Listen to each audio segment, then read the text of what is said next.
Social মিডিয়ায় অনেক কথা শোনা যাচ্ছে, এ সত্যিই কি আমার ভোট অন্য কেউ দিতে পারে? না, পরিচয় যাচাই ছাড়া ভোটই সম্ভব না। গুজব নয়, সত্য জানাই জরুরি। তাই আসুন সত্যিটা জেনে নিন।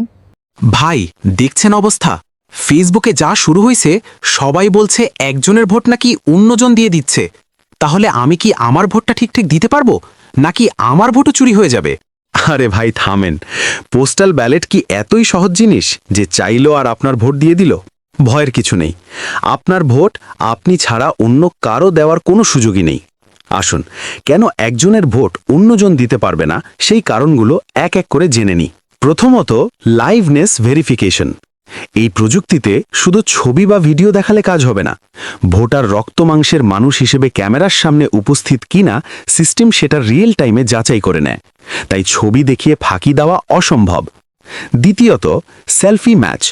ভোটার হিসেবে আপনার মুখের লাইভ ছবি ডেটাবেজের ছবির সাথে হুবহু মিলতে হবে। অন্য কেউ ক্যামেরার সামনে এলে সিস্টেম তা গ্রহণ করবে না। এবং তৃতীয়ত, ইউনিক কোড ও সিল করা খাম। প্রতিটি ব্যালেটে থাকে একটা ইউনিক কোড। ভোট দেওয়ার পর সেই ব্যালেট একটি সিল করা খামে সরাসরি নির্বাচন কমিশনের কাছে চলে যায়। মাঝপথে কারো পক্ষে এটা খোলা বা পরিবর্তন করা সম্ভব না। তাই অযথা গুজবে কান দেবেন না। প্রযুক্তি এখন অনেক শক্তিশালী। আপনার ভোট শুধুই আপনার। স্বচ্ছ ভোটেই গড়া হবে শক্ত গণতন্ত্র। সবাইকে সচেতন করুন, সত্য জানুন।